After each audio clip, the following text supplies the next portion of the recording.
Have you ever heard a guitar, maybe the bass, suddenly sound, I don't know, just bigger, deeper? Yeah, almost like a synthesizer, maybe. But it still has that organic kind of instrument feel. Exactly, that rich, resonant thing that just fills everything out, makes you want to move. It's like sonic alchemy. Uh-huh.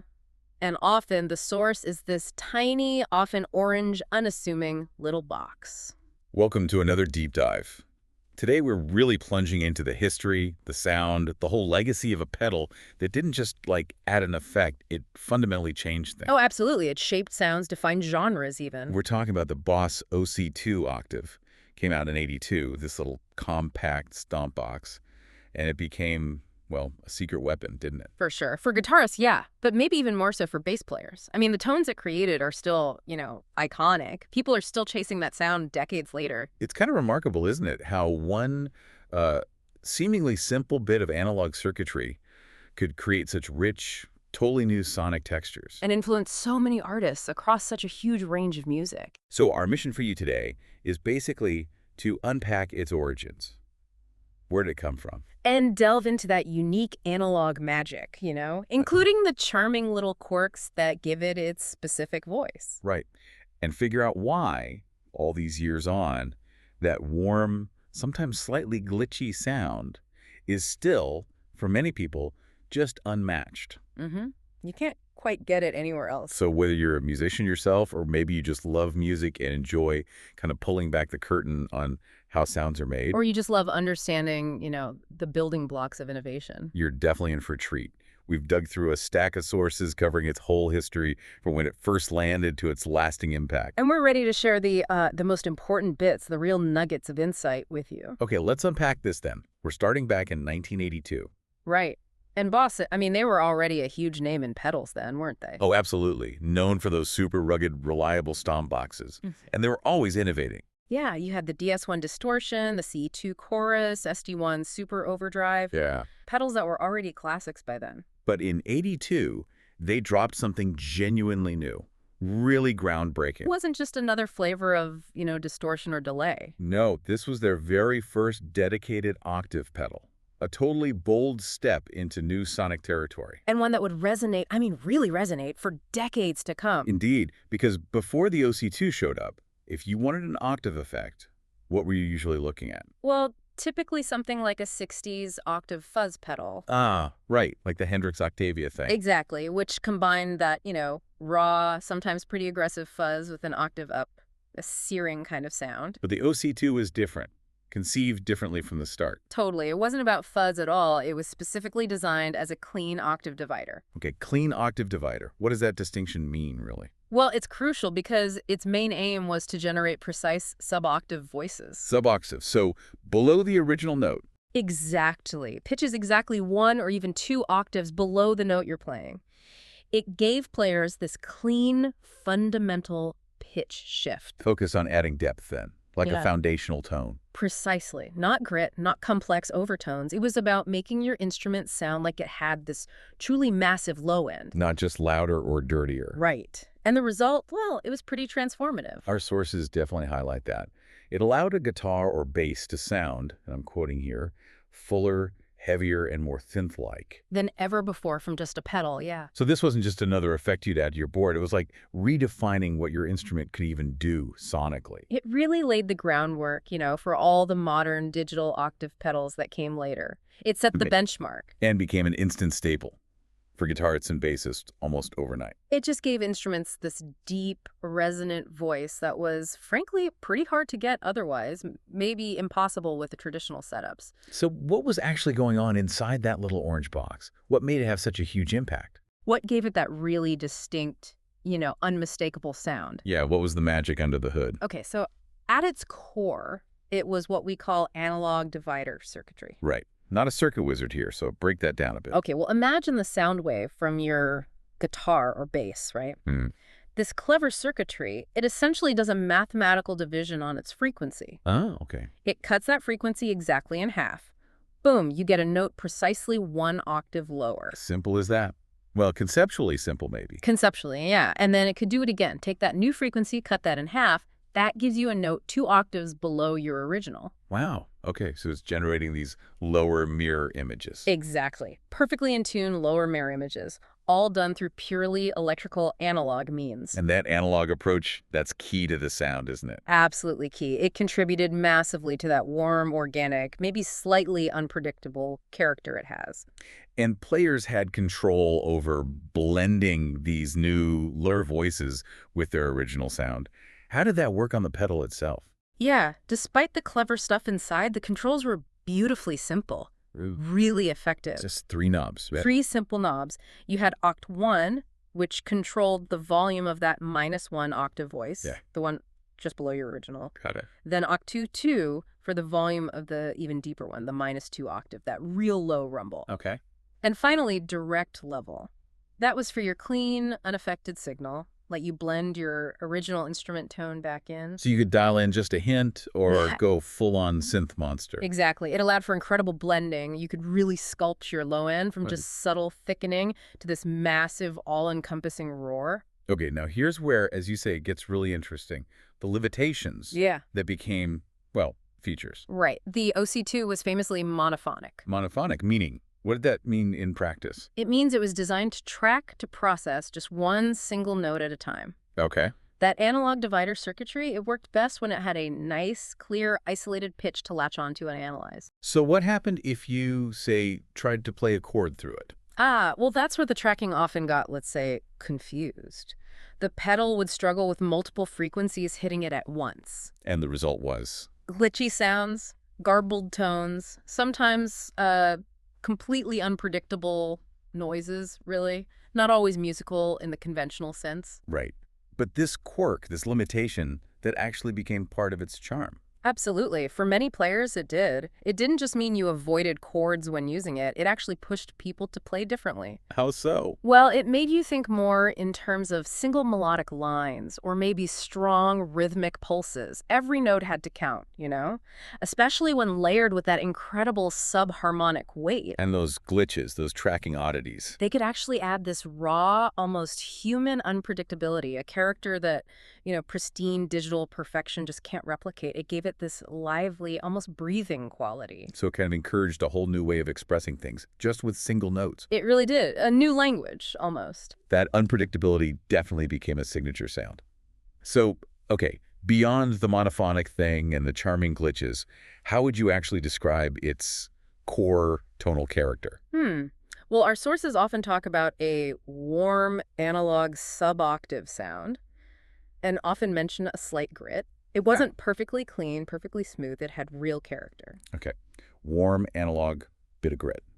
And the 2 different octaves, did they sound distinct? Oh, yeah, definitely. The -1 octave, the higher one, that was often described as fat and bass-like. Right, providing that solid foundation. Exactly. It could make a guitar sound almost like a deep, driving bass guitar, or just give an actual bass this incredible weight and girth. Okay, and the neck 2 octave, the really deep one. That's where the real magic often happened, especially for bassists. It produced this synthy, almost organ-like subharmonic. Wow, like a subterranean rumble. Totally. Incredibly deep, powerful, but also beautifully textured. Think about those classic analog synths from the same era, the Moogs and things.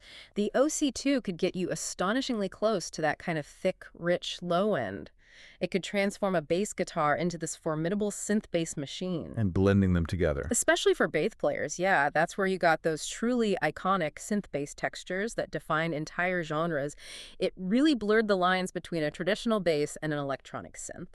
And that slight grit you mentioned. It just added a welcome edge, I think.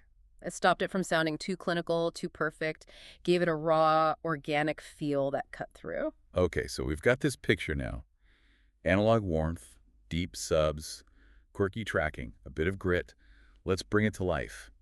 How did this unique sound actually get used? Yeah, how did those specific tech characteristics translate into actual music, into artistic expression that connected with people? Who are the key artists who grabbed this little orange box and made it their sound? Wove it into, the fabric of popular music. Well, the OC2 definitely became a secret weapon, especially, as we said, for bassists. It just offered this sonic palette that was both familiar, because it was still your instrument, but also revolutionary. Opened up new possibilities rhythmically and melodically. For sure. And we're talking absolute legends here, artists who really defined their sound with this thing. Our sources point out some amazing examples, like Prince. Oh, Prince, absolutely. He famously used the OC2 on bass to fatten up those already unbelievably funky grooves. Right. Imagine a bass line that's just so deep, so It resonant. doesn't just make you tap your foot, it like vibrates your bones, right? That's the kind of irresistible synth-like throb the OC2 added. It underpinned his tracks with this almost supernatural power. Foundational to his funk sound. Gave the bass a presence few could match. Totally. Then there's Pino Palladino. The fretless master. Incredible feel, incredible tone. Exactly. And he famously used the OC2 on his fretless bass, particularly during those sessions with Paul Young. Like on Wherever I Lay My Hat, that distinctive sound. That's the one. The OC2 added this almost vocal quality to his fretless playing, gave it this otherworldly depth and sustain that made it really sing, captured everyone's attention. Amazing. And more recently, people are still using it, right? Oh, yeah. Look at Mike Kerr from Royal Blood. The two-piece rock band. How does he get that huge sound? Well, the OC2 is a big part of it. He consistently blends it into his bass tones, and the result is that massive, almost wall of sound effect. Makes them sound like a full rock orchestra. Pretty much. He uses its deep, commanding presence to create this sonic force that just defies the fact it's only two guys. Shows its versatility even in heavy rock. Incredible. But it wasn't only bass players, was it?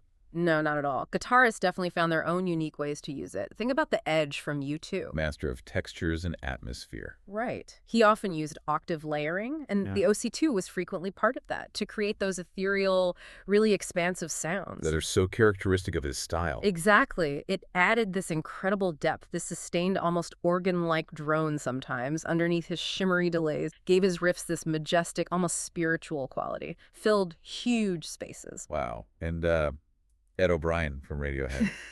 That other texture guy. Yeah, known for being really experimental, pushing boundaries. He also used the OC2 for ambient stuff, avant-garde tones. So less about groove, more about soundscapes. Precisely. Using those deeper voicings to create vast sonic landscapes, sometimes unsettling textures, contributed hugely to Radiohead's unique identity, exploring the very edges of what a guitar could sound like. So connecting this all up, the OC2's unique voice wasn't just like sprinkled on tracks. No, it actively defined entire genres: funk, pop, alternative rock.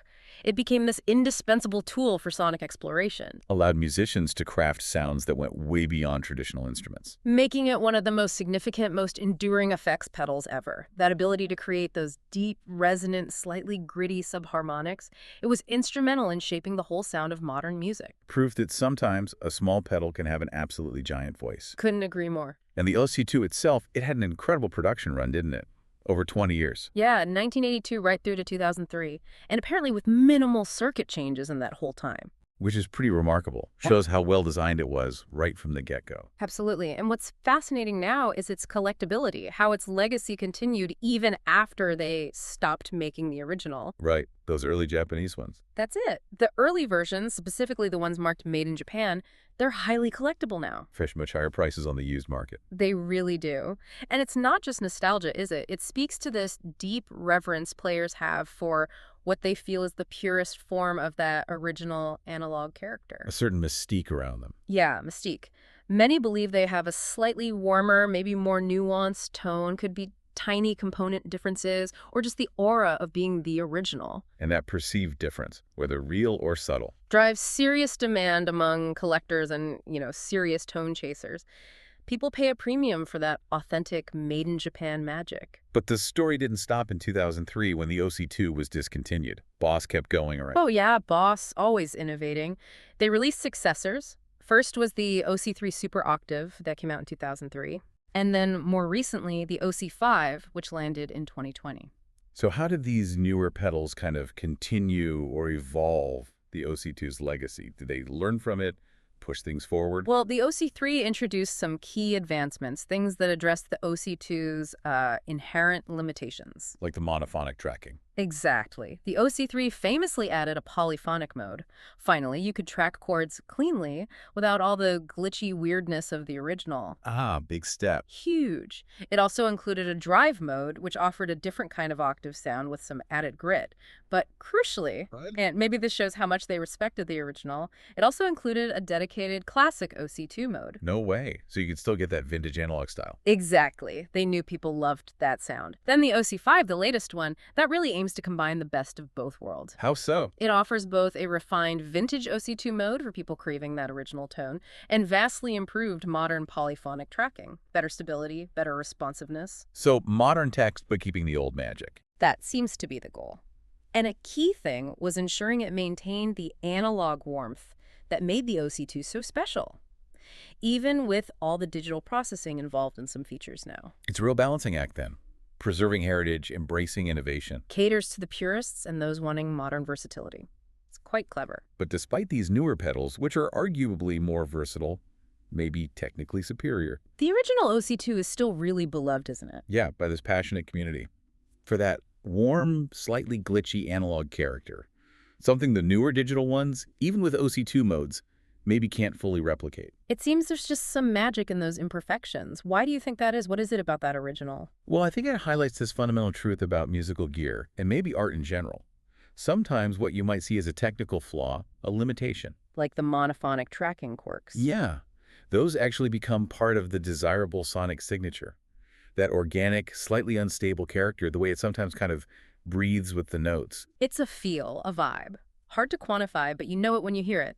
And digital algorithms, for all their perfection, often miss that. Totally. And its influence is just massive, isn't it? Huge. The OC2 directly inspired countless other octave pedals, from high-end boutique analog clones trying to capture its exact essence. To modern DSP units that build on the whole concept. It really proved that a compact pedal could unlock these vast, distinct new soundscapes.